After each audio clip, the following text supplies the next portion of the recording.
training. It will be different from what we normally do. So we'll be having 2 trainings in one session. And we will first start with BYD, and then we'll then head over to GoodWe. So before we start, I'd just like to give you a small introduction. Yeah. Sorry, we're starting with GoodWe and then we're moving to BYD. Oh, we started with GoodWe. Okay, my bad. Yes. Okay, we'll start with GoodWe and then we'll move to BYD. So I'll start with a small introduction of IBC. Many of you know us, but then if you do not, then yeah, let's start. Can everybody see my screen? Can you just give me a thumbs up?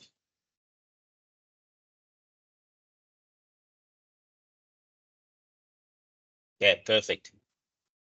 So as IBC, our brand offerings are on the module side, and mounting is IBC modules and also mounting structure.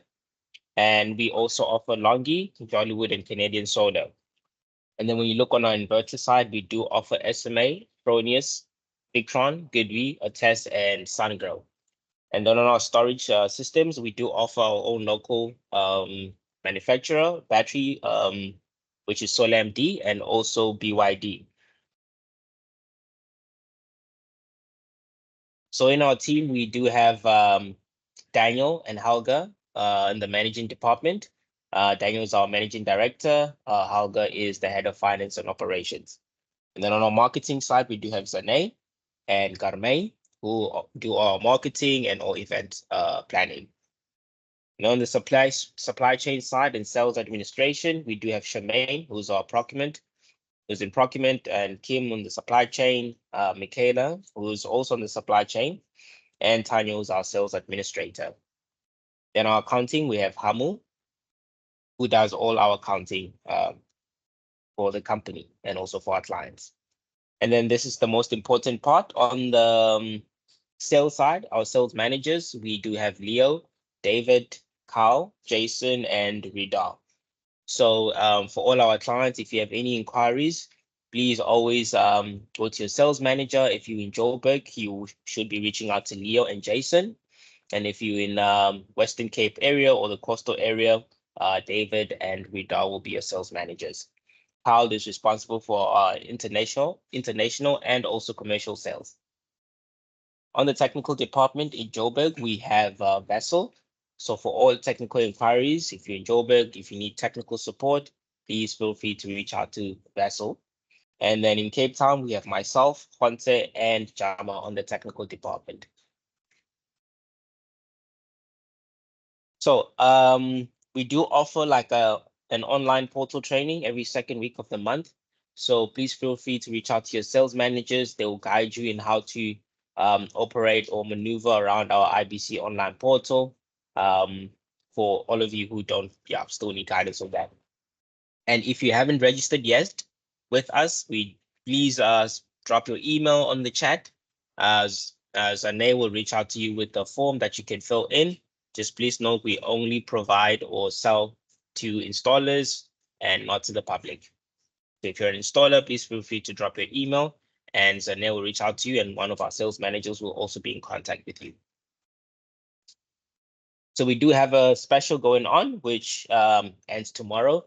So please make use of it. So if you purchase a Fronius inverter, you can get a 2% off if you purchase online.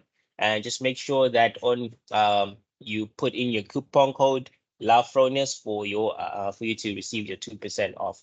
Please note, if you do not put the Love Fronius in, you will not get a 2% off and you will lose out on a great deal. So it does end tomorrow. So please make use of it. Should be good for you. So without further ado, I'd like to then welcome Jaco. Jaco is with GoodWe. He will be then starting off with the training. So Jaco, welcome. So Jaco is accompanied by David Evanga, who's the technical manager for GoodWe. So they will be doing the presentation. Jaco, welcome. And yeah, looking forward to learning from you. Good morning, ladies and gents. Thank you, Elton, for that introduction. Firstly, from my side, I just want to thank the team from IBC for setting this up today. I want to briefly start with a quick introduction of GoodWe, just for for those of you that might not be too familiar with GoodWe, share the screen here.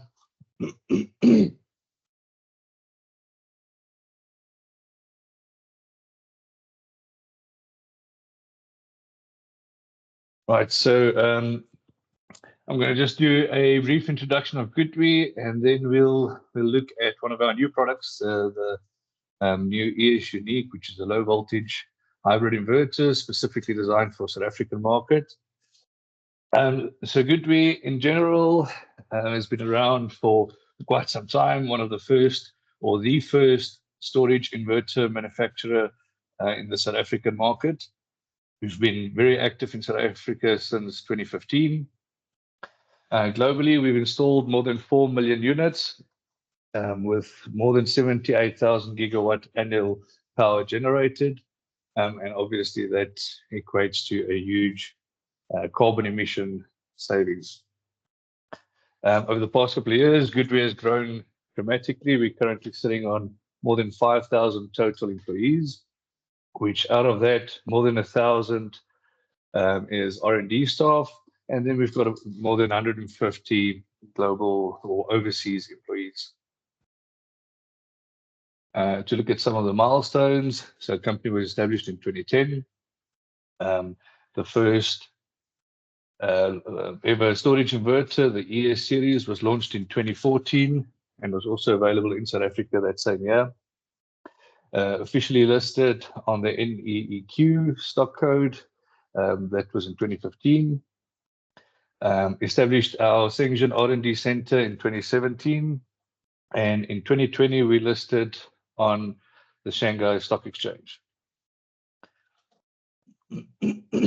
Our global presence, GoodWe's got presence all over the world. We have a very strong hold in Europe. Currently in Europe, we are the #1 Chinese manufacturer, and we're in the top 3 globally.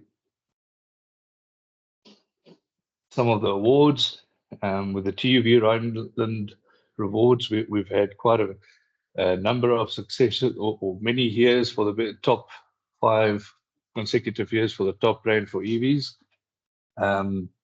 Wood Mackenzie in 2023, world top #3 storage inverter supplier, and then in 2021, Bloomberg NEF.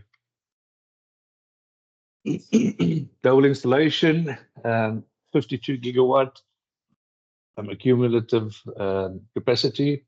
Out of that, 4 gigawatt is in energy storage solutions, 23 gigawatt in residential, 4 gigawatt in utility, 21 gigawatt in commercial and industrial. This shows that our key strength is residential and CNI applications. That's where GoodWe shines through. In residential in South Africa, we have quite a huge offering. I will look at, for the next presentation, I'll quickly introduce the ES Unique, which is a new product, as mentioned, specifically launched for the South African market. Just open up that.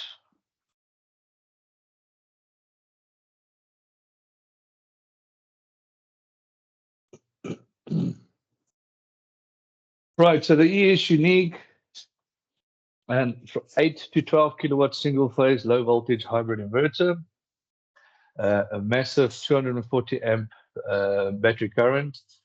The CT can be directly connected into the inverter. It's compatible with a wide range of batteries, and we're adding some third-party battery compatibility. We are working with SolarMD, BYD, the new range of BYD batteries will also be supported on the ES Unique. And then something new to the previous, or in comparison with the previous ES, is a dedicated generator connection port. Looking at the appearance, the ES Unique has got a similar look and feel as the ES G2. It's a very compact and small inverter. You can see the size is, even for the 12 kilowatt, that is quite a very compact design. And there's no LCD screen on the front, so if you look at the big difference between the ES and the ES Unique, is that the ES Unique has got some fans, and it is slightly a fatter unit, but similar footprint.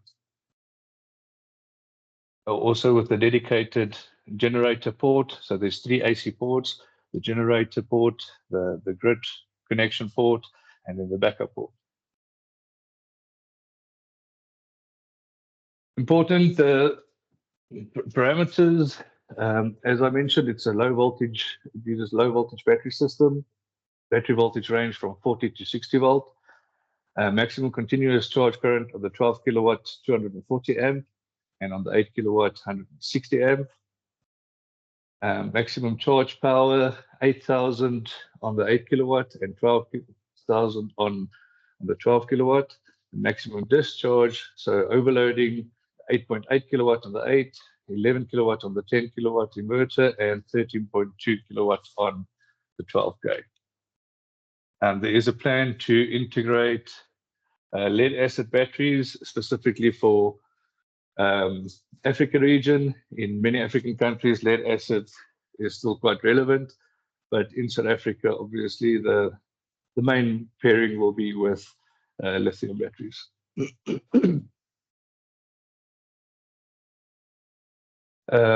Sticking with the offering of, or the general specifications of GoodWe, the DC oversizing is quite a unique feature.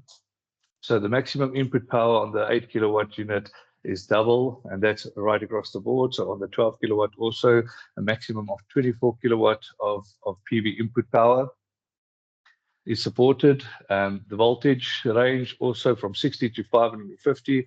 It's a very wide range. It makes for easier installation and less configuration issues when setting up the strings. Startup voltage very low. This is beneficial, obviously, to in clouding conditions. The inverters can still charge with very, very low PV input. The MPPT size supports 210 millimeter modules, so you can use the 600 watt panels on these inverters. They will support the higher current. All inverters have 2 MPP trackers, and then on the 10 and the 12 is 2 strings per MPPT. So when using the modules, obviously only use 1 string input per MPPT.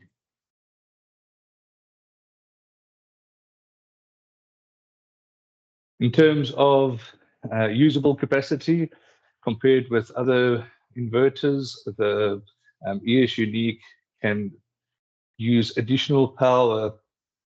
Although it is a 10 kilowatt unit, we can have an output of 10 kilowatt, but still then use 5 kilowatt for charging on the 10 kilowatt module unit, meaning that the total power throughput on the 10 kilowatt inverter, usable power is 15 kilowatt. 5 can be used for charging the battery, and the load can still be sustained at the full 10 kilowatt. This is a unique feature with most of the competitors. If it is a 10 kilowatt inverter, the total throughput of the inverter is limited to 10 kilowatt. In terms of AC output, the ES Unique also supports overloading. Maximum overloading for up to 10 seconds is double the capacity. So the 12 kilowatt can be overloaded to 20 kilowatt, the 10 also to 20 kilowatt, and the 8 kilowatt to 16 kilowatt.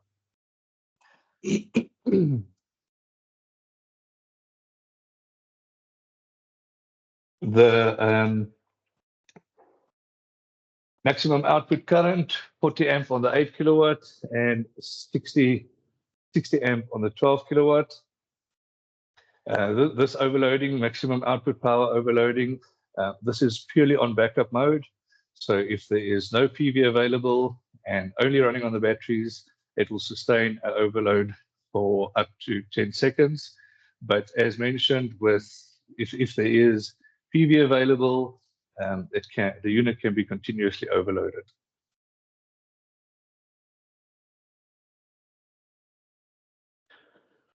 Looking at the standard diagram, as mentioned, the ES Unique has got a dedicated generator port. On the on-grid side, everything, the smart meter and CT clamp ships in the box. So it includes the startup mode selection, battery charging function selection, idle time selection, straightforward, very easy to install.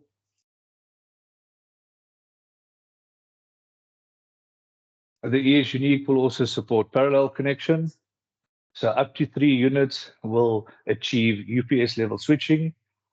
More than 3 units will, or up to 10 units in parallel, will achieve EPS level switching. And this is on the output side. So on the backup side, parallel, proper parallel. We also support various battery modes. It can be a common battery bank, or individual battery bank per inverter. The main point here is up to 3 units remains UPS level switching. When using the parallel feature, we will need the EasyLink module. So the EasyLink module will control the parallel link between the inverters. Similar with 3 units and a common battery bank, still use the EasyLink unit, the EasyLink module for parallel capability.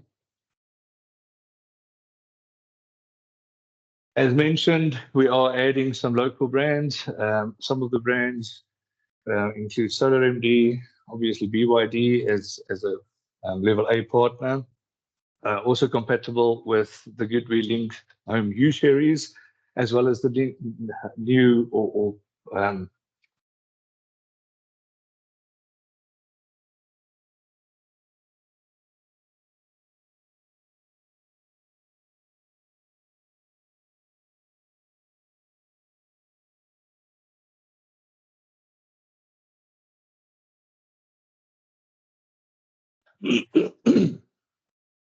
Yeah, are you still there? Yeah, I'm back. I don't know what happened there. Can you hear me? I can hear you now. Perfect. And then also supporting the Dynas.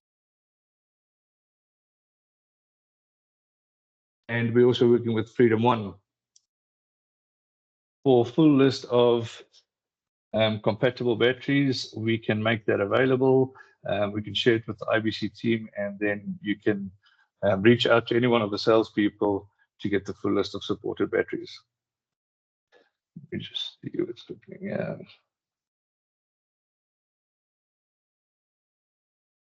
Right, just quickly looking at the new Lynx A, there is a new version, a 1C version of the Lynx A battery that will be launched towards the third quarter of 2024. And then we'll talk more about the Lynx A. As mentioned, with the ES Unique, we support either a common battery bank or individual battery bank per inverter.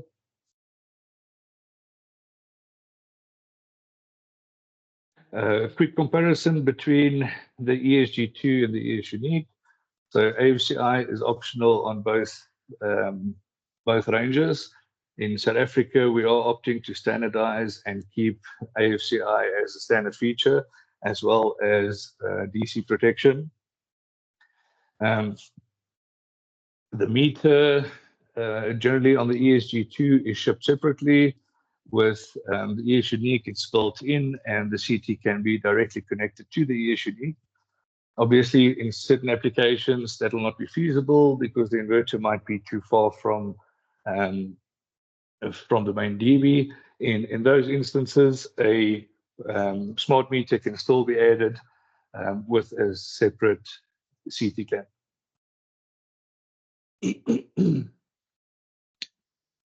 And then also big load control. So there's a dry contact and a big load AC control, similar to the ESG2.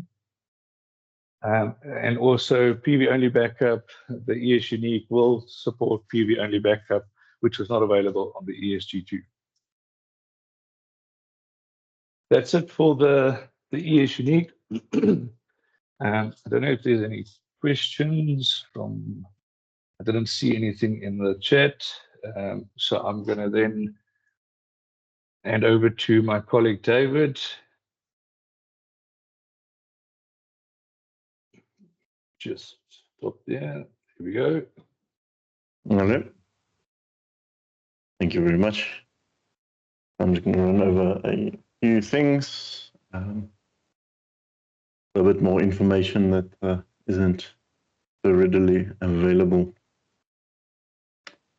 The first point to look at the EasyLink 3000. So the EasyLink 3000 is a accessory that is used for parallel, as well as for common metering points for some devices, which is still referred to as a parallel, but it's not a backup parallel. So this I refer to as common metering point. So the current compatible inverters with the EasyLink, you'll see is the ESG2 for the parallel feature, the ES Unique for the parallel feature, the ETT, which is the ET15 to 30. It's actually only going to be released next week for the common metering point, where you can have 3 ETTs with a common metering point with the EasyLink. And then the HTs, we can also use that. As you'll see, one of the meters which might be required is the GM330. The GM330 is a brand new smart meter which we've launched. So this is a standalone smart meter that doesn't come with any CTs. It uses standard 5 amp ratio, secondary ratio CTs. So for any installation, if your current is above the meter that it comes, or the CT that the device comes with, we can use the GM330.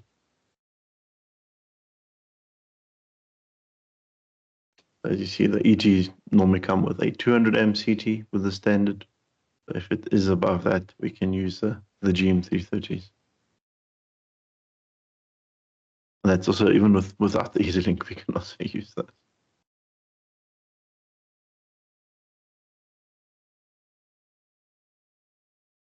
Then we can use an EasyLink on a single inverter, especially if there is specific data requirements. It does comply to like an American IEE requirement for global control, but it's not really needed in South Africa. So I would never really put an EasyLink on a single inverter, only if we only use multiple inverters. One thing to keep in mind with the multiple inverter installation, especially for parallel, the only thing that's needed is a communication cable between the inverters, not to be confused with any other type of inverter paralleling where you might need a current sharing cable or anything like that. All we need is a comms cable between the inverters. And when we use the EasyLink in such an installation, there is no Wi-Fi modules on the other inverters. Only the EasyLink is the only communication point for the whole system.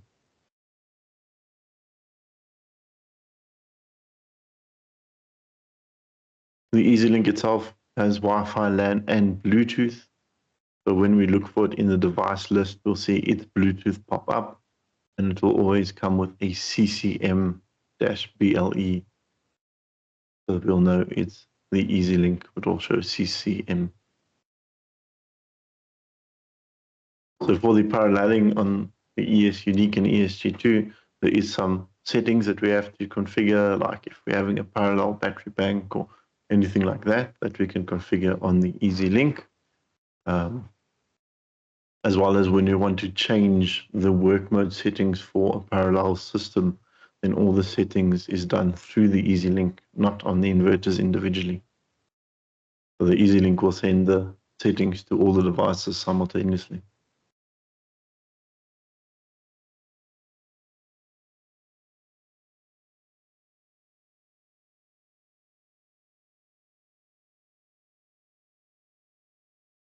Now looking at grid types. So grid types, what and where to use. So the grid utility always has a regulation for the grid code that should be used on your device. Like in South Africa, we need to use the South African NRS grid code. In other countries, they might have different regulations. So sometimes we can use 50 hertz default. If we're troubleshooting or things like that, we might use the warehouse grid code because that essentially is the widest range you can have. However, sometimes the grid does not behave the way it's supposed to under the South African grid code. So if the voltage is obviously above 253 for extended periods of time, but it's not at a dangerous voltage, very often you can just come in on the protection parameters and adjust the voltage higher.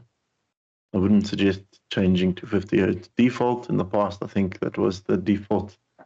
We look at changing to 50 hertz default, but it will be best to remain and select the correct grid code so we have all the safety parameters as laid out by our utility provider, and then we can just slightly adjust the voltage to give us a bit more breath until the utility can come and fix the voltage. Same with the low voltage cutoff as well. We can adjust that if needed. We just need to be careful not to adjust these too far.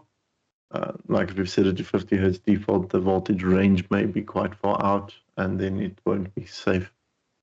The equipment might fail or things like that. Just be advised that is at your own risk to change these to different grid codes. I mean, there is a lot of customization we can do. We've made almost all these settings available for any grid code. But if there is something specific required by certain areas or certain municipalities or certain governments, we can come and change all of these values, like low voltage right through, high voltage right through, your up and lower voltage limits, your power factor curve, your Q curves. All of these are things that are used by different government regulations. But keep in mind, sometimes if you put on low voltage right through, maybe when the grid goes off, the inverter might stay connected to the grid point for a few seconds before it disconnects. So we have seen that with some grid tie inverters. So it gives a delay before it disconnects from the grid. So keep in mind, if we do enable certain features, that it might have unexpected results.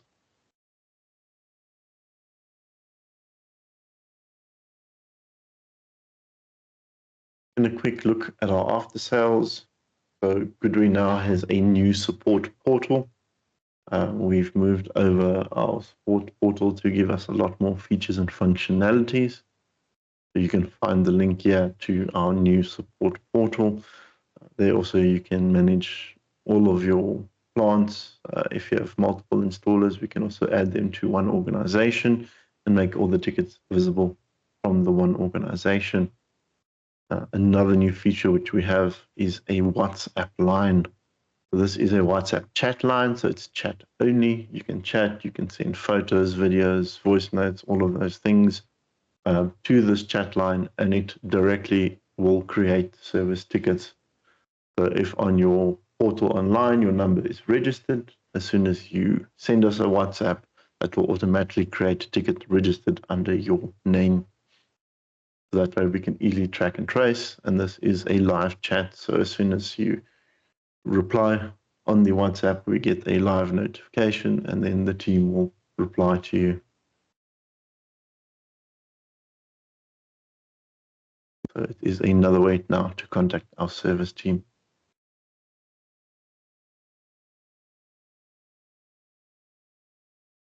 So we also do have online training for any that wants to do it. So you can find it on our community portal. It is listed under our GoodWe Plus section. So there is training.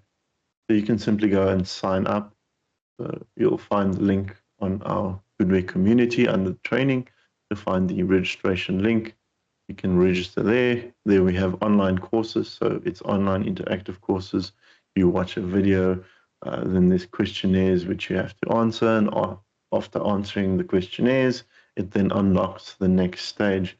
So you can go through, you don't have to do everything. You can select which ones you want to do. So you can just select one or two or more and go through that training. So if you, your installers, or anyone can do this training completely free of charge, it is available to everyone.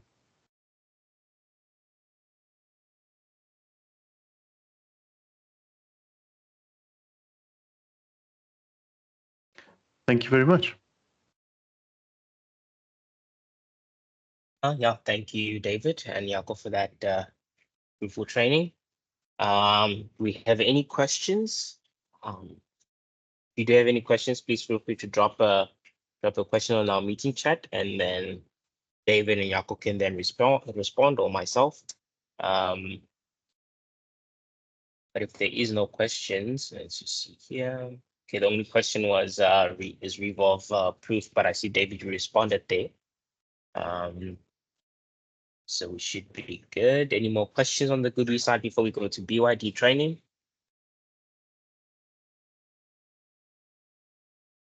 Okay, perfect. We can then proceed. I'd like to welcome Ivan from BYD. He's the technical manager there. Most of you might know him. Ivan, welcome. And yeah, whenever you're ready, and then we can just get started on that.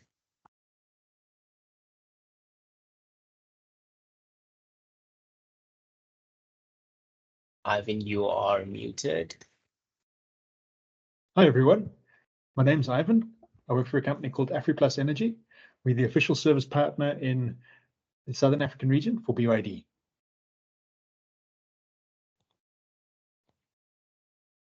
So I'd like to just welcome everybody and thank IBC for having me. If anyone does have any questions, if they can please pop them in the chat, and then IBC or myself will answer them either during the presentation or afterwards.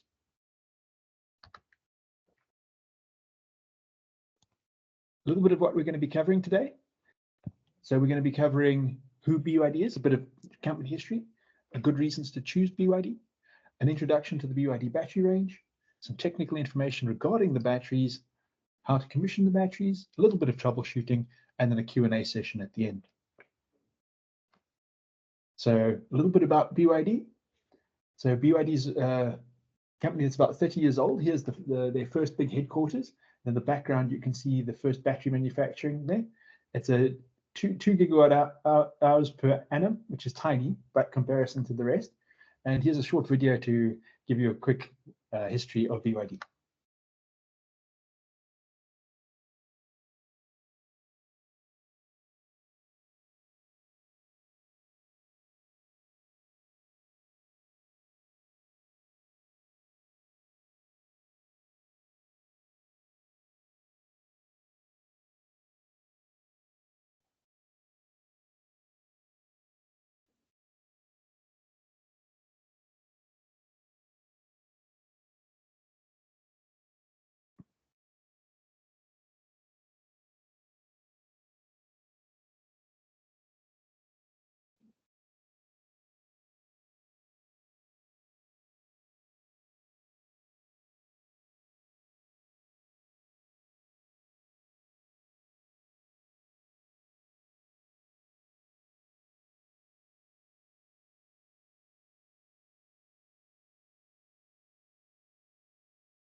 And here we can see a bit more about BYD. It's a Fortune Global 500, and BYD's turnover per year has just been growing exponentially. That was 2 years ago. Employee-wise, they've got 600,000 employees. So, for example, if BYD operated in Cape Town, I think about one in 10 people would work for BYD. So they really are a very large company. Here's some of the countries that BYD operates. They've got a very large footprint around the world. And some of the regions that BYD operates in, electronics. So, for example, the chips within the batteries, BYD has got its own chip manufacturing plant. So if there's a shortage of chips or anything like that, BYD is not affected because they manufacture their own chips. They've got a long history in electric vehicles, at least 20 years. And that's the perfect place to test cells, is on the road. There's no better place to test, especially for safety. Regarding renewable energy, BYD's got a long history, and BYD's actually recently installed a plant in the Northern Cape with 1.12 gigawatt hours of utility storage. And they're also active in the rail markets. Regarding some of the other areas that BYD's in, they manufacture a lot of parts for a lot of things you wouldn't really necessarily associate with BYD. BYD actually started manufacturing batteries for cellular devices and that sort of thing. And they've got they're involved in many, many aspects of the electronics industry. And a little bit about BYD Auto. BYD's actually recently launched a few models in South Africa. If anybody's looking for a test drive, please do reach out and let us know. There's 3 models available in South Africa. It's the Atto 3 and 2 others. And BYD is the #1 in electronic vehicle manufacturer in the world at the moment. A little bit of a history of BYD rail transit. They've got a lot of monorail installations, and they actually have a monorail test facility at their headquarters just to shuttle people around their facility. So in the renewable energy sector, BYD is actually very active around the world, and in South Africa particularly, there's going to be gigawatt hours of batteries installed in the South African market very soon, in the utility market. Regarding the manufacturing of BYD batteries, BYD is very active in every step of the manufacturing and development process. So they have a very strict control over quality, because they are very involved in the mineral resource development, the research, process development, R&D, and the BMS. Quite often on batteries, it's the BMS that fails, and BYD is very active in ensuring the quality and reliability of the BMS. A little bit about BYD's group recognition. Around the world, BYD is recognized as one of the leading companies in the electric vehicle and battery manufacturing sectors. In fact, Warren Buffett famously invested quite a large chunk of money into BYD. So here's some good reasons to buy BYD batteries. And then now we're going to cover the BYD battery range. This is the premium series. So on our left, we've got the HVS, HVM. Those are high voltage batteries. Then we have the LVS. The HVS and the LVS are IP55 tower designs.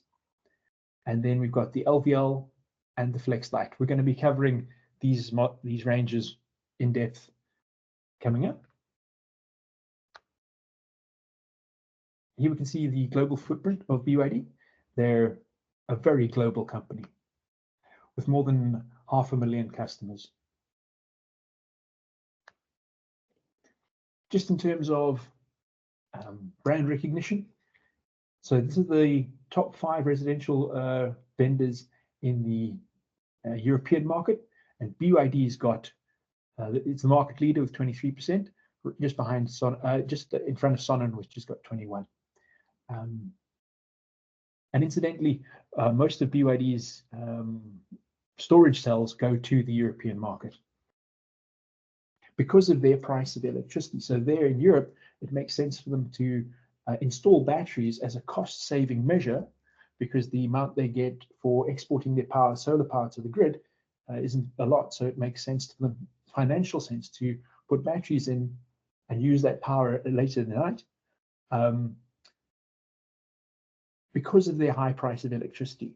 In South Africa, we're slowly heading that way, where the electricity price is getting high enough that instead of installing batteries for backup, you can install batteries as a cost-saving device to store your solar power and use later in the day, instead of exporting it to the grid at a reduced price. And here's a little bit of brand awareness. BYD was really top of the replies. So BYD is quite often very popular for its reliability, its safety, and its ease of installation. And here's a survey in the German market. BYD is very popular for those reasons: the reliability, safety, and ease of installation. Regarding some of the BYD achievements, BYD is very well known in the lithium battery market, and we've achieved many, many awards in this regard. Regarding the specific achievement, this is a energy efficiency award, where BYD batteries are installed with high voltage inverters, and the energy efficiency of that system is tested, and we regularly come top with regards to the energy efficiency of the system. Regarding other good reasons to choose a BYD, so BYD is inherently safe regarding their batteries. They use an LFP lithium iron phosphate cell, and the lithium iron phosphate only has thermally decomposes at between 500 and 600 degrees centigrade. And even when it does, there's nothing in the cells that can actually catch fire. So the electrolyte is non-flammable, the casing is non-flammable, and all the components in the cell are non-flammable. So the only thing that can really sort of catch is just little plastic components. So you literally wouldn't be able to set the fires, you wouldn't be able to set the batteries on fire with a blowtorch. They're incredibly, incredibly safe.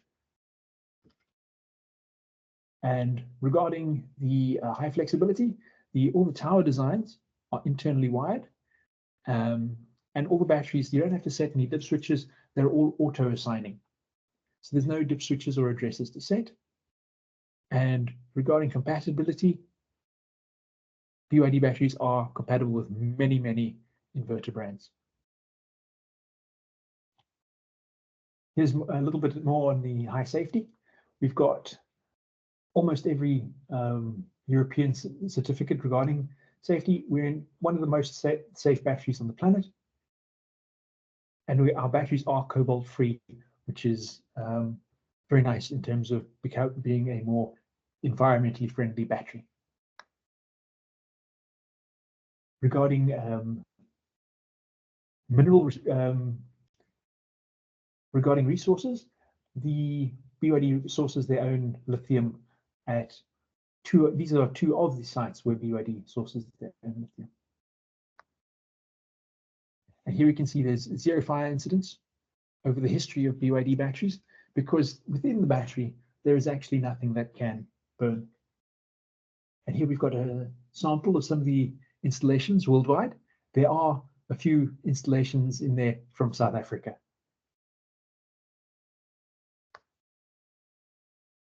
Regarding the flexibility of the systems, the batteries start, the smallest BYD battery you can make is 4 kilowatt-hour battery, and batteries can go all the way up to 983 kilowatt-hours in a single bank.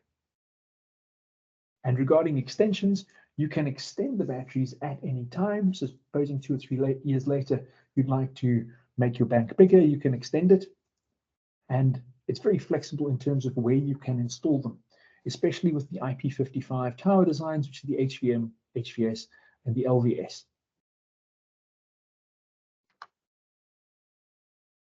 Regarding compatibility with inverters, we're very widely compatible and for a wide range of applications, on-grid, off-grid, microgrids, etc. Regarding connections, and so there's a mobile app which is available on Android and Apple, and that's the app that you use to commission the batteries. The batteries won't turn on until they're commissioned. It's called, their app name is called BConnect.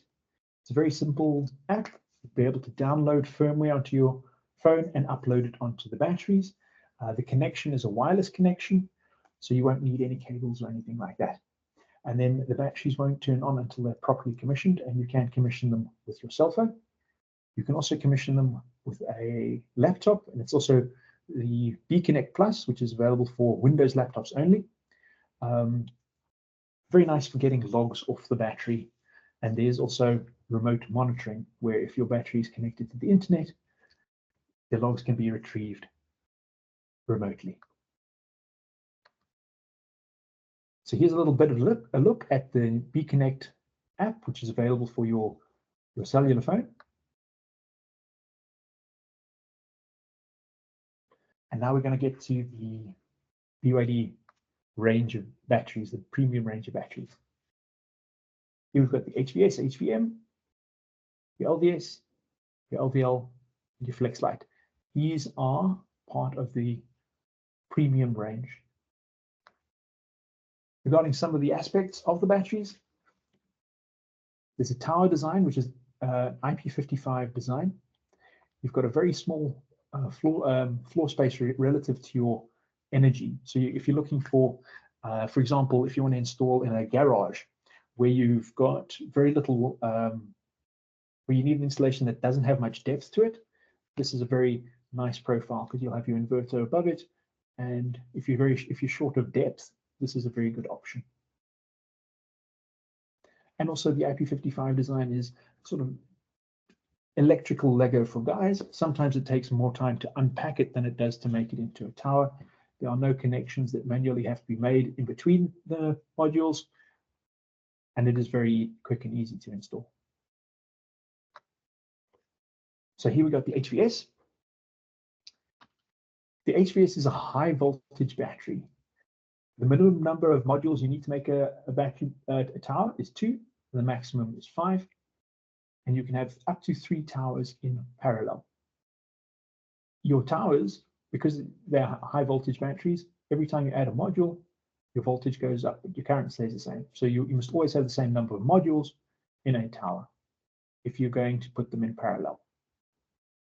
Also, please note, as you add modules to a tower, your voltage will rise. So you have to just make sure your inverter is compatible on the battery voltage side. So you might have to, if you're, for example, using 5 modules, you'll just have to check if your voltage is not too high. Generally speaking, 4 modules is compatible with almost everything on the high voltage inverters. And I'd like to just give a quick rundown of the difference between the high voltage and low voltage batteries. So here we can see your HVS, it's got 2 modules, and on your HVS modules, you have about 100 volts per module. So there's your two modules, gives you 200 volts. And then as you add an extra module, because they're in series, your voltage goes up, but your current stays the same.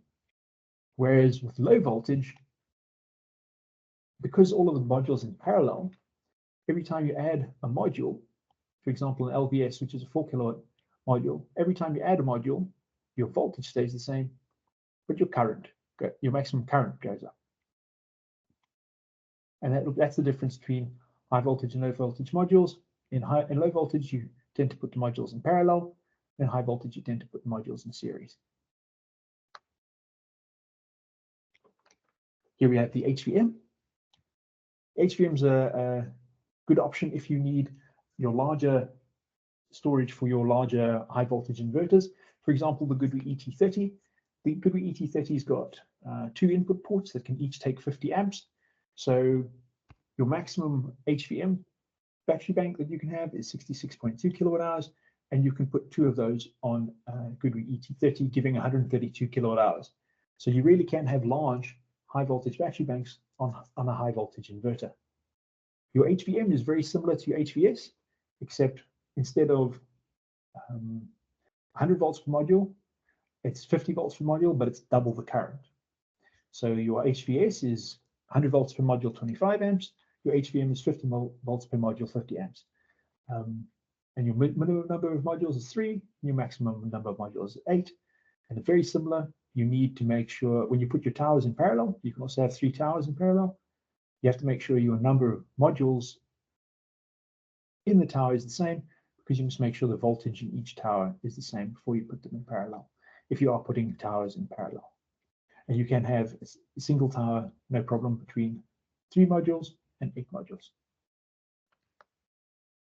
Some of the high voltage inverters that are compatible with the high voltage batteries. So you have your GoodWe. The popular options are the GoodWe EHB and the GoodWe ET.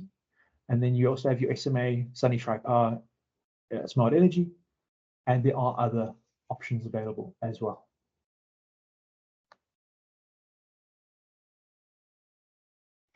Here we have the low voltage series. So here we have the LVS.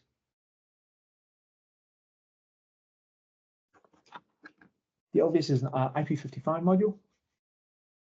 You can have up to 6 modules in a tower, but if you're putting more than 2 towers in parallel, you can only have 4 in a tower. The LVS is 4 kilowatt hours per module,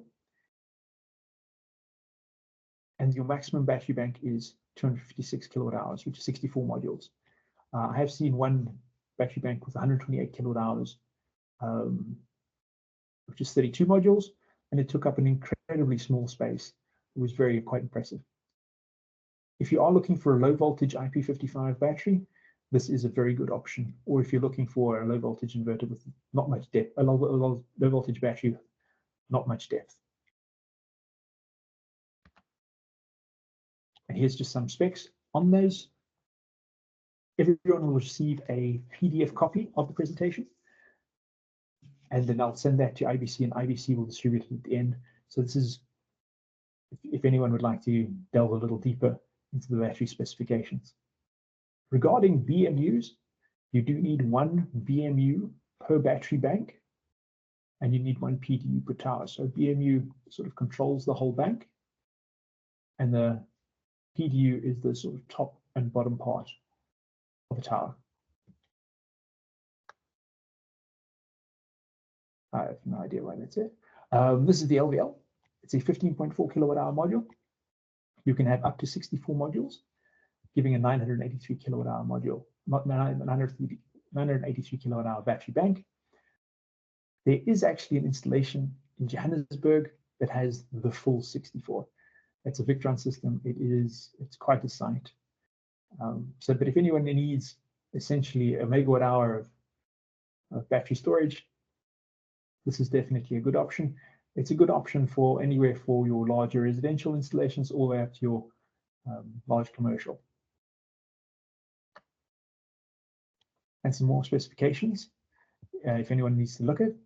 And you do need 1 BMU per battery bank. So if you've got 1 battery, you need 1 BMU. And if you've got 64 batteries in a battery bank, you need 1 BMU.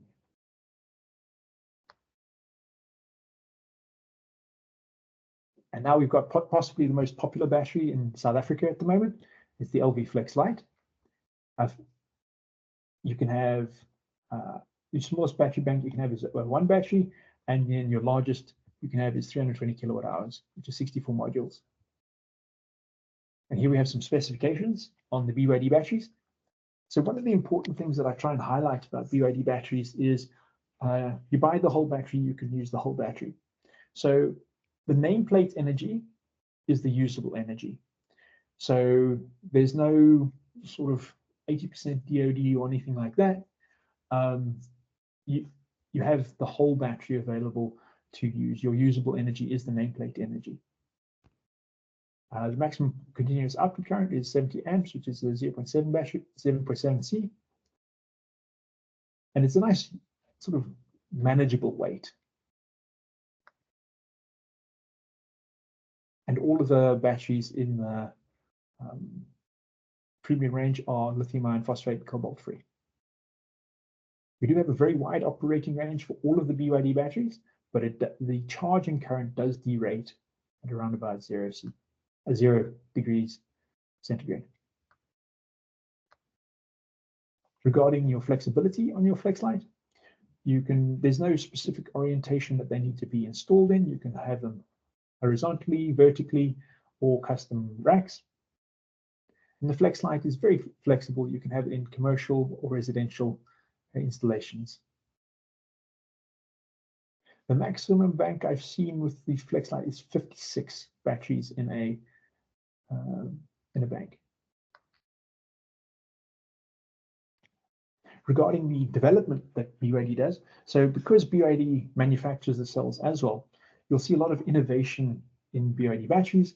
So, for example, on our left, we've got the BYD 2.5, which is the old generation battery, which is a 3U design. And on our right, we've got the FlexLight, which is only slightly bigger. It's only just a little bit longer. And on our left, you've got the battery, which is 2.5 kilowatt hours. And on our right, you've got the battery, which is 5 kilowatt hours. So they really have done a lot to ensure a good energy density in the new FlexLight, which is where a lot of the research and design happens. So BYD is like innovating in that space because they manufacture the cells and the batteries. And some of the batteries that are compatible for the low voltage, these are some of them, and the list does grow. And you can find that list at bydbatterybox.com/downloads. And here's just a little bit of a rundown of the components that you need for the batteries. So because your LVS, I'll start with the LVS. Because your LVS is a tower, you need a top and a bottom, which is called a PDU. You need one per tower. And then there's your LVS modules. You don't have to have the same number of batteries in a tower. When you're putting LVS towers in parallel, you can have a tower of 1 and a tower of 4 and put them in parallel. It's not an issue.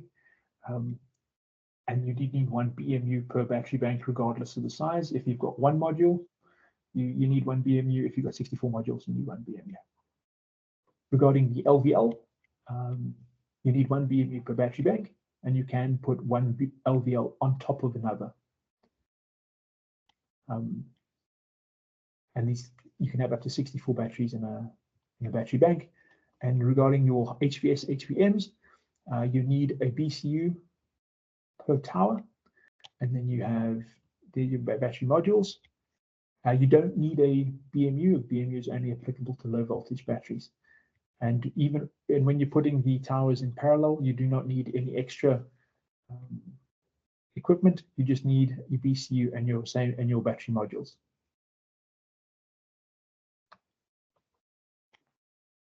And here's just some specifications on the FlexLight. It's very flexible for your installations. It's also modular. So a lot of the BYD batteries are modular. So if there's an issue on site, supposing you've got a 100 kilowatt hour battery bank and one of the batteries gives an issue, you can quite easily take that battery out of the configuration, and the battery bank can continue operating. And then that battery can get serviced. So because everything's modular, it's very easy in terms of that. In terms of your maximum capacity, 320 kilowatt hours is it's quite a large chunk for many applications. And because we've got a cell to pack design, we do have a very good energy density. Yeah, so I do like to highlight this. The usable energy is the nameplate energy, and the BYD warranty covers the whole battery. So, for example, some battery manufacturers, they have a 10-year warranty on the cells and a 2-year warranty on the BMS and that sort of thing. The BYD warranty covers all parts of the battery. for the stipulated period. So here's a little another advantage of BYD batteries. Who can see what's wrong with this picture? So this is an installation that happened. Somebody was turning on their batteries. So the procedure with turning on BYD batteries is you close the fuse, all the inverters off, the batteries off, you close all your fuses, and then you turn your batteries on. So what happened was the installer, everyone gets tired and they just put these cables on the wrong way. So that are not quite right. That should be there and that should be there. And what happened was the BYD batteries turned on, and they've got a pre-charge circuit that tests the system first. And they said, look, there's an issue. I see either a short or there's an issue with the circuits. And then after that, batteries were turned off. The cabling was put right. So these fuses were closed when the batteries were turned on. Batteries were turned off. Fuses opened. The cabling was made right. System was turned back on, and it didn't damage any of the inverters or any of the anything like that. And the system is working as it is now. So BYD is got a very advanced pre-charge and testing circuit to make sure everything works incredibly well. So on your turn on procedure, on your low voltage and your high voltage, if you make sure that all your cables all your fuses are closed between the battery and the inverter, the batteries can test your wiring and see if there's any faults before they turn on fully. And if there are faults, because it's in a pre-charge state, it's not going to deliver a large amount of current. Most current can deliver is 1 amp, and then it'll be able to test those faults. You'll be able to correct them without damage to any components. So regarding your turn-on procedure, it's best to, with everything off, close all your fuses, make sure your batteries are connected on your DC to your inverters, and then turn your batteries on, and then your batteries can test. And if your inverter's got a problem where it's got an internal short or something, it'll be able to pick that up and let everyone know. And here we've got our new battery that's coming. It's called the FinDreams FD5.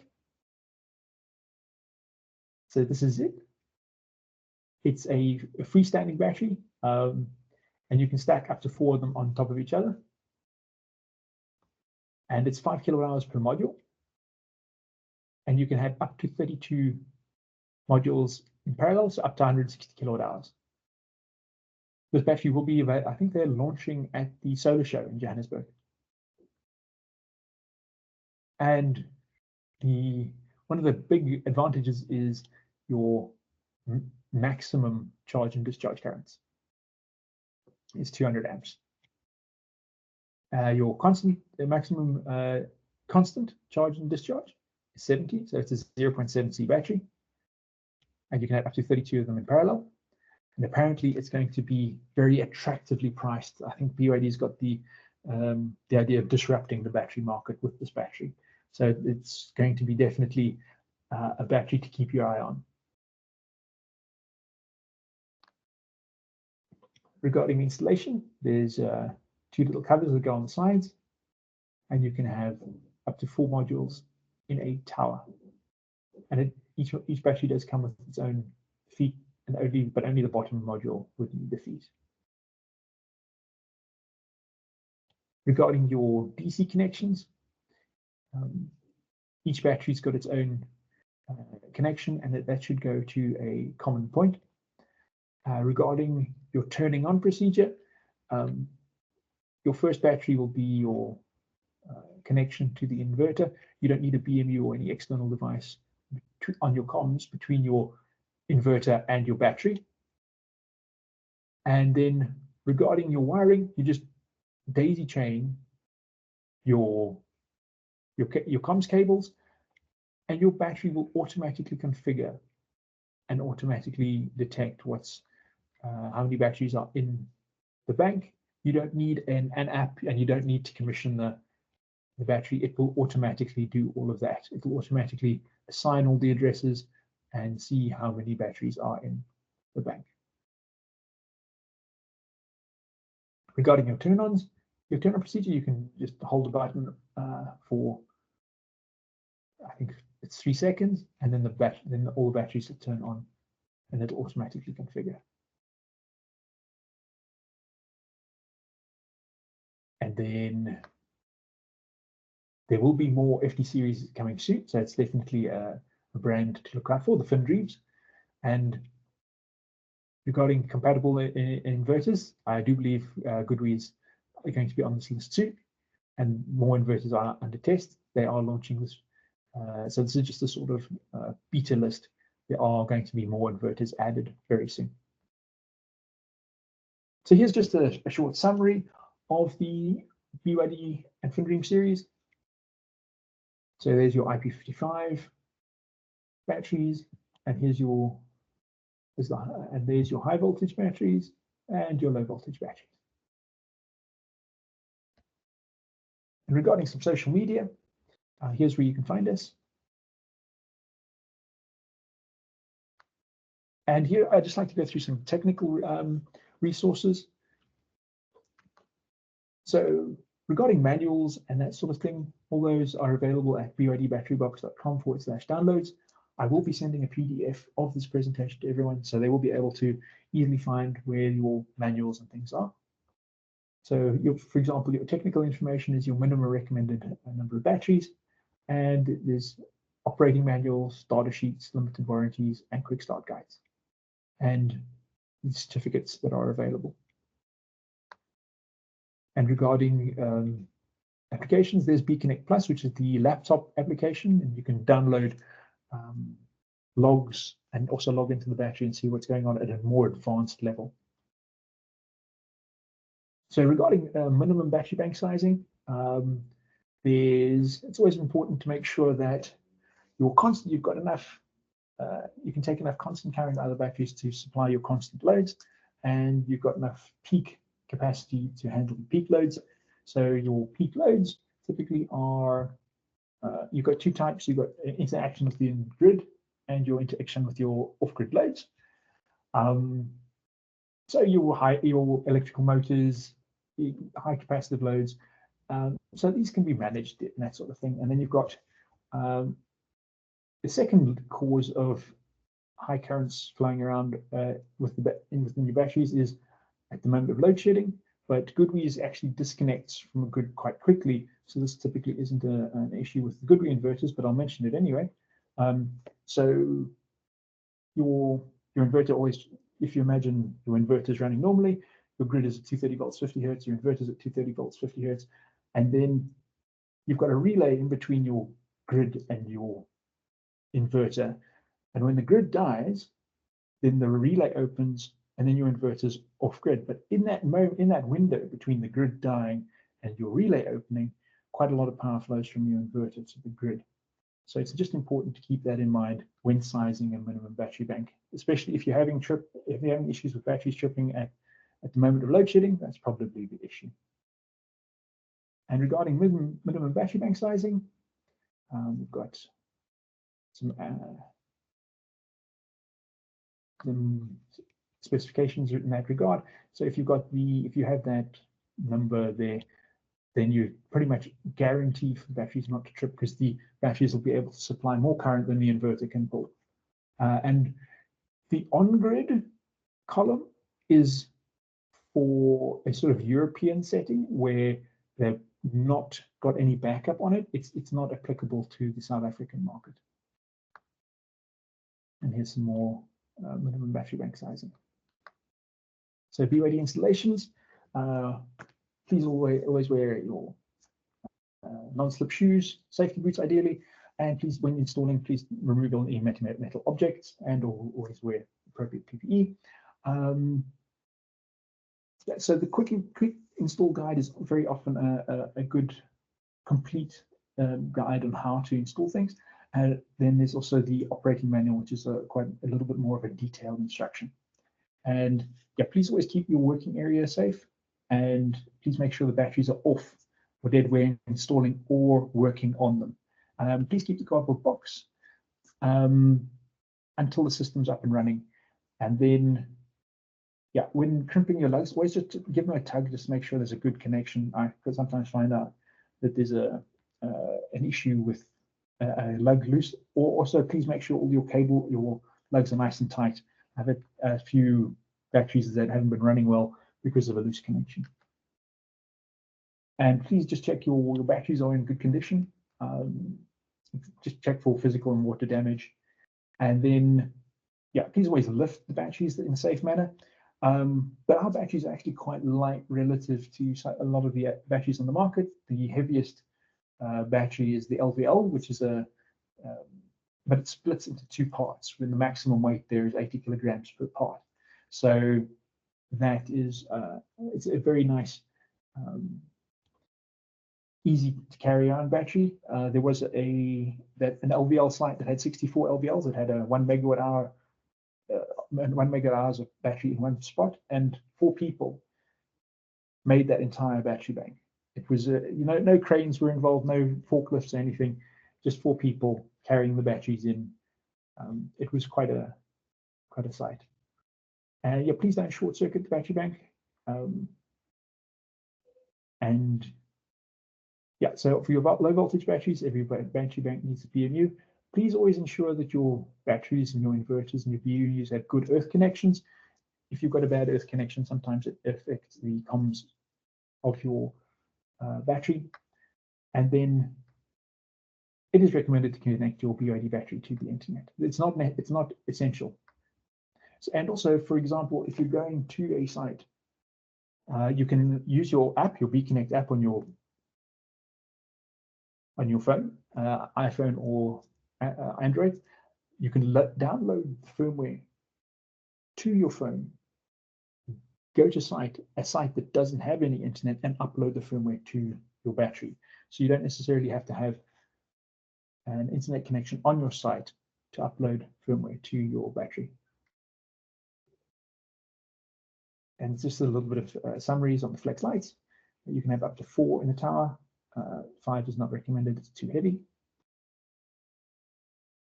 And regarding your flex lights, please don't daisy chain your batteries. The batteries can supply quite a lot of current. Yeah, and also please just make sure your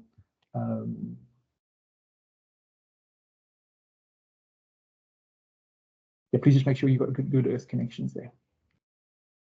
Regarding your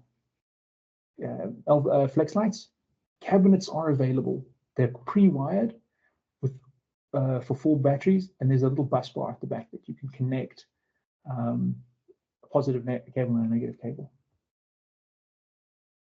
IBC does have stock. I think IBC has it as a stock item of the cabinets.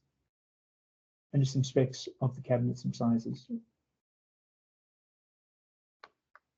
Regarding commissioning, so please ensure all the fuses are closed between your inverter and your batteries. This allows the battery to test the system, test all the wiring and that sort of thing before turning on fully. And then when turning your batteries on, please ensure your solar's off, your inverter's off, and your AC is off. This is because if there's voltage on the DC bus, the battery won't turn on because it won't be able to do its full test. So it's always, if you have batteries that aren't turning on, just please turn off your inverter and your solar and the AC input and output of the inverters. So just in terms of turning your low voltage batteries on, please just hold the first battery, the battery that's connected to your BMU. Just push the LED button for 5 seconds and it'll turn it on. And to turn the battery off, just hold your button on your BMU for 5 seconds to turn it off. The BYD battery banks will not give voltage out until they're configured correctly. So you have to commission the batteries correctly before they turn on. And yes, please always ensure BMU and the batteries have good earth connections. Regarding the Wi-Fi, so the connection between your cell phone app and your battery is a Wi-Fi connection. And between the laptop and the battery is a Wi-Fi connection. There's no cables or anything needed. But if the Wi-Fi will turn off after 5 hours as a sort of security precaution. If you get to site and your Wi-Fi is not turning on, if you just hold the BMU button for between 2.5 seconds, please don't hold it for 5 seconds, because holding it for 5 seconds will turn the battery off. And if you just wait 15 to 30 seconds, the Wi-Fi will appear off the battery bank. In terms of commissioning, so in order to commission a battery, you have to download the BConnect app from the Google Play or App Store. And then once you've downloaded it, you've got to tick the I agree with privacy. And then the app will download the firmware.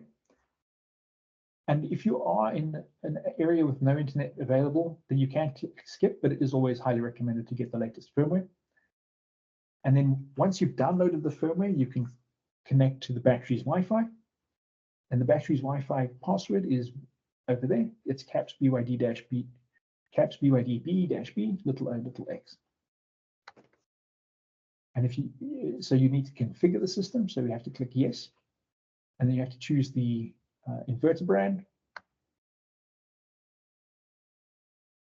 This is the most important step here, which is the battery type and the number of batteries. If this is incorrect, the batteries will not turn on. And then regarding expansion of HVS, HVM batteries, if you've got an existing bank and you want to expand, please read the manual. The manual's got a very detailed instructions on how to expand. So you have to make sure that the existing bank is the same SoC as the bank you're in, as the module you're adding, and that's generally at about 30% SoC. It's not as important for your low voltage batteries, but for your high voltage batteries, it is very important to have your state of charge of your existing bank to match the new bank. Here you can choose your applications. This is more for record keeping. And then that's just the summary of your configuration. You just click next. Yeah, regarding your Victron inverters, sometimes there's you get a lot of high voltage warnings, and there's a guide that says to on your Victron rate, you should set to limit the charge voltage limit on your GX device. If that is set low, it will interfere with your SoC calibrations and your cell balancing. So if that can be disabled. And yeah, regarding your SoC, it's always best to, after you've installed the batteries, to charge them up to 100% and keep them there for maybe an hour or two to let the cells all balance to get the best performance out of your battery, especially if you're pushing your system hard. It's best to have your cells all balanced and things to make sure your batteries can supply equal amounts of current each. And you might have to wait 15 or 20 minutes for the firmware updates to go through. And there's a little summary page. It's a very useful page. It can give you the output voltage. It can tell you the SoC of the batteries. It'll always show the SoC of the lowest battery in the battery bank on your VMU summaries. And any errors that are apparent with the batteries will appear over there. Regarding troubleshooting, here's some contacts. So if you do on site and you have any issues, you're welcome to contact us and we'll be able to assist. There's my number over there. And here's some just brief troubleshooting steps. So the first one is to just make sure all your ACs, your inverters off, your ACs off, your solars off, and then turn the batteries on and checking the earth connections. And please always just check your earth connections with the multimeter. I have come across some systems where the cable looks like it's installed, but it's not, and that leads to some issues. And if you can just wiggle your comms cables just to make sure they all properly connected. And also power cables. Please always make sure your power cables are correctly connected, because I have had some loose connections causing some issues. Yeah, and then always please make sure your fuses are closed between your inverters and your batteries before turning the batteries on. So this is just some abbreviated steps for you. There's a full service guideline available. And so it's always nice to have the latest firmware on the BMU. So if you do have a site that's giving issues, please do load the latest firmware. And you might have to wait 20 minutes after the firmware is loaded.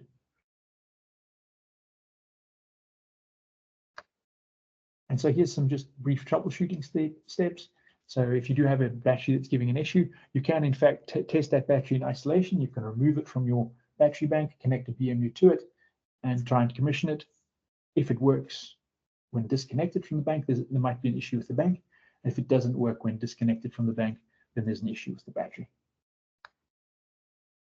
So regarding error codes, the BMUs and batteries each have their own set of sequences that they flash their LEDs to indicate that they've got a fault. So some of the faults the installer cannot do anything, cannot fix, and some of the faults sort of here and here, the installer can sort out. So for example, if there's a short or DC reverse connection error, that indicates that the battery has detected that there's a fault with the circuit externally.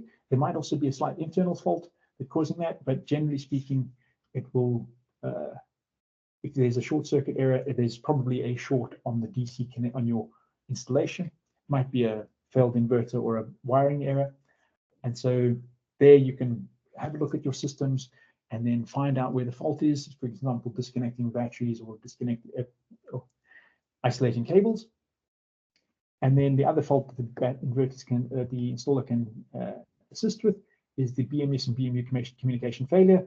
That is generally that the battery can't communicate with the BMU. That might be a cable issue, and that the installer can actually have a look at. A lot of these battery faults, there's nothing that the installer can do. These are very rare, but if you do see one of those faults, then you can send the battery needs to be serviced. And here's sort of like the BMU faults, and it's very sort of similar. It's got its own set of codes. The codes aren't the same for the BMU and the batteries, and the codes are the same for all of the low voltage batteries. So address distribution failed is just it's not seeing the same number of batteries that it's programmed for, and then BMS failure is generally the battery needs to go for service. And the most common issues that's seen is communication with the inverter failed. Generally, that's a comms cable between the inverter and the batteries. And then the configuration not correct is just probably not set up for the correct battery type. And so there's also an app called BConnect Plus. That's a Windows-only laptop app, and you can download that from the bydbatterybox.com/download section, and you can actually get logs off as an installer. So you can connect. So the correct procedure would be to download the app, extract it to a file, unzip it, and then your username and a password are the installer and BYD. It's the same password for the Wi-Fi. And then you can click on connect and refresh, and you'll be able to see a lot of the battery specification, a lot of the battery data. And then you'll be able to see the system status in the bottom right corner. And if there are any errors or anything like that, or it's busy updating firmware or anything, you'll be able to see that in the bottom right corner. You can also set up the battery. You can configure the battery, the battery type, and the number of modules is the most important. And you can also update the firmware via the BConnect Plus laptop app. And first you have to download the firmware from the server and then upload it onto the batteries. And regarding your cell voltages, you can get those on the diagnosis tab. You'll be able to see the cell voltages for each cell on the batteries. And there's also logs. Logs are kept on the BMU, and on the batteries. So you'll be able to select which battery you want to download your logs from in that tab over there. And you can select how many logs you want, and you can read them and then export them to a file. And then I'll be able to interpret those. And you can also send upload logs on your cellular app. So this goes to the factory, and then I can request them. I just did that yesterday, where someone was on site with a faulty battery. They didn't have a laptop with them, so they had the cell phone, and they clicked on the upload logs. The logs went to the factory, and then they determined the error. As long as I've got the serial number of the device, either the BMU or the BCU, and then I'll be able to request those logs from the factory. And the remote monitoring, it's coming very soon. So there's installers will be able to have their own login to a platform. So supposing your device is connected to the internet, you'll be able to remotely monitor your own device. And so the current issues regarding this SunSync, there's a minor firmware issue. I've only had it, it's very rare, it's only 10 or 11 issues where the SunSync has an issue, and it has an issue communicating with the battery, and you have the best advice for that is to upgrade the firmware, factory reset, and reprogram the inverter, and then everything works fine. And then regarding Victron MPPT issues, we recommend if you have Victron MPPTs and BYD and you have issues, first thing I'd recommend is upgrading your firmware on your battery. And if you can just let me know. The firmware was released last year in November, and so far all the issues have been resolved with the new firmware. And if you'd like to give some feedback, please click on the link.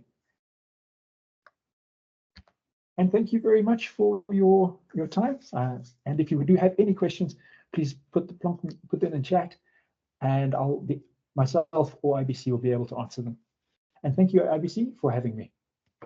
No, thank you, Ivan. Thank you for that training. I think one of the things that you mentioned that I took with is in regards to your pre-charge, which is you hardly find that in any battery. So I think that pre-charge safety, that if I may call it, that is quite a good feature.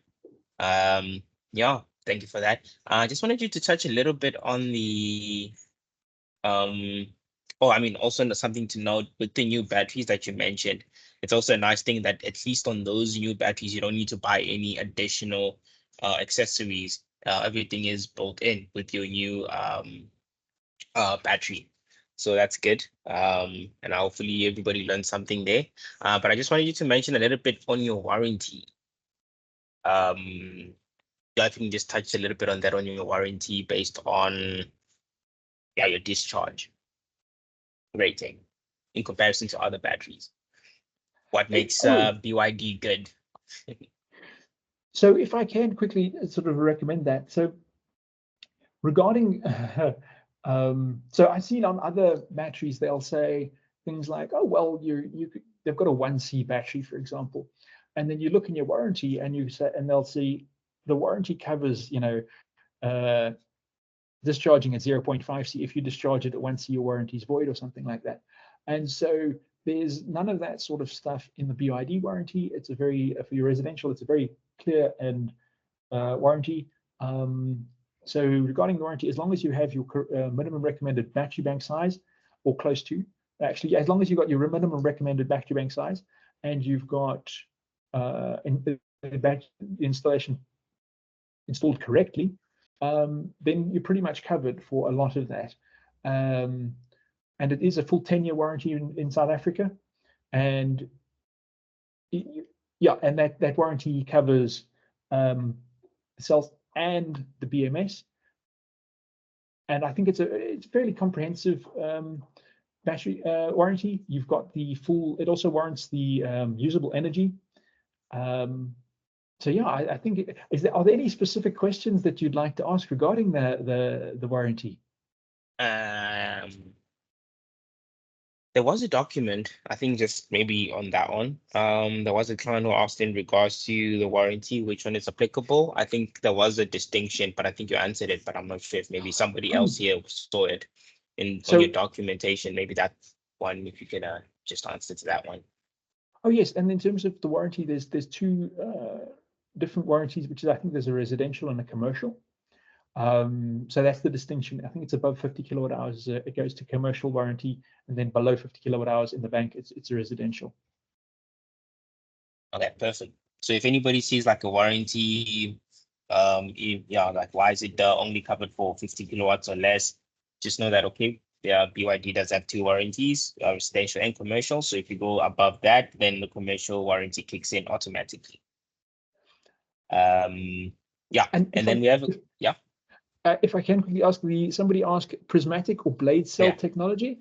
I do believe for the HVS, HVM, FlexLight, LVS, I think those are all prismatic. I think the blade is a very long sort of battery, so it'll probably be used for the higher voltage battery banks that are coming out. I do believe it's already used in the utility installations, but all of the batteries in the premium range are prismatic. I think Mike asked at 10:30. Yeah. And then we do have a question from Werner. I don't know if you can just maybe just share with him the manual, but then his question is paralleling of the HVS towers. What is the recommended wiring, and what communication settings need to be done? So in terms of the communication settings, if you wire your batteries if you wire your towers in parallel, only your master tower will give out a Wi-Fi signal. So let's suppose you've got 3 towers. Only your master tower will be the hotspot, and then in terms of your DC, you'll have to parallel your DC power all to the same common point. And if you're HVS, you have to allow for 25 amps per connection to the battery. And if you've HVM, you have to allow for 50 amps per connection to the battery. It also depends on your inverter and how much power is being pushed around. So that's also something to keep in mind. And then if I can just quickly sort of just mention quickly the HV on high voltage, your compatibility with your inverters and your batteries. So let's supposing you're using an ET10. The ET10 is going to have an amp limit of 25 amps on your input, and your HVM can give out 50 amps. So but it's a 1C battery. But because the inverter can only take 50 amps of that, you're basically limited to half that battery's power. So let's supposing you've got an ET10 and you've got 11 kilowatt hours of HVM, you'll only be able to use on that ET10 5.5 kilowatt hours of that because of the limit on your input. So for example, if you used HVS, if you had 10 kilowatt ET10 and 10 kilowatt hours of HVS, you'd be able to use that full 10 kilowatt hours because the HVS gives out 25 amps in input of the battery. In the inverter, it's 25 amps. So it's just something to keep an eye on with high voltage inverters, that you can use the full power of the batteries on your inverter. I hope I'm explaining that correctly. It's the limitation on the amps input on the battery, on the inverter, that limits how much power you can get out the batteries, because your HVS and HVM are both 1C batteries. But if they can't deliver their full amps, then they're limited. Then you'll only be able to get a limited amount of power from them. It's just something keep in mind when you're installing the high voltage batteries with inverters. And what's the other thing that I wanted to mention? Oh yes, they were asking about the comms. So in terms of the HVS, HVM in your comms, you just basically you daisy chain your So I'm just trying to find the page here, and I'll be able to show you. Okay, here we go. Let me see if I can share this. Okay, can I share? Yes, yes, please do. Share.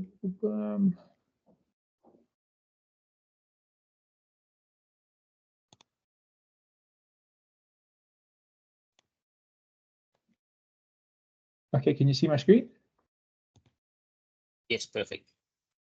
Okay, yeah. So in terms of your power, your power will be in parallel. Your DC power. You have to obviously have the same number of modules in each tower, and then that goes to your inverter. In terms of your comms,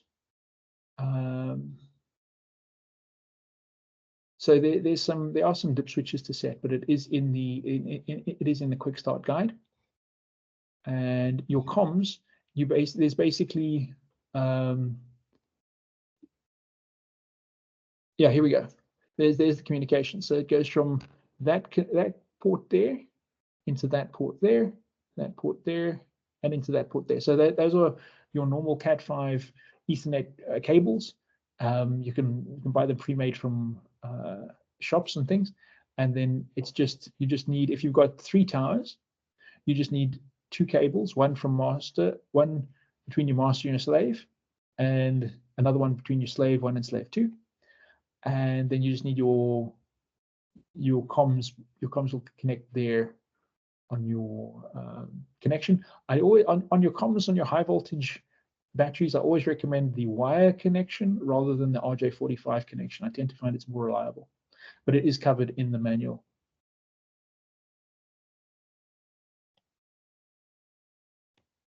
And yeah, and then specifically comms. Oh, okay. I hope I covered Okay, I that. said thanks. Yeah. Okay, perfect. I think that was answered. If there's any more questions, please feel free to drop your questions here, and we will get back to you. If not in this session, then we'll just then look at contacting you personally. I'd like to thank Jaco and David and Ivan for the training and just availing themselves to being with us today. And I hope it was a fruitful session for everyone. And yeah, just to remind you guys, if you haven't registered with us yet, please feel free to drop your email, and Zane or one of the sales managers will then be in contact with you to set you up on our portal. And just another thing, we will be at the Solar and Storage Show in Joburg on the 18th to 20th of March. So please feel to visit us at hall number 3, stand C46 for nice free coffee, and we can just discuss on cutting edge containerized systems. Yeah, please feel free. And as you know, we're a German company, so join us on the 19th. We'll be having at 4 o'clock, we'll be having a beer and pretzels and some good company. So yeah, looking forward to seeing everyone at the Solar Show. And yeah, if there's no more questions or anything to be said, we can then just officially end the session. Elton, sorry, just before we do that, there was a question regarding the ES Unique. So just for clarity, the ES Unique is the new range. So we're officially launching also at the Solar Show next month. We do have a stand also on the expo, so please pop in and come and have a look, and we can have a touch and feel of the ES Unique. Thanks, Elton. From our side, thank you very much. Thanks for inviting us. Thank you, everyone. Thanks for joining. Thanks for your time. Yeah, thanks, Jaco. And yeah, we can then just officially, yep, Ivan. I'd like to thank IBC for having us, and I'd like to thank all the participants for joining us. Thanks. Thank you. And yeah, guys, that's a wrap. And thank you very much, everyone. Bye-bye.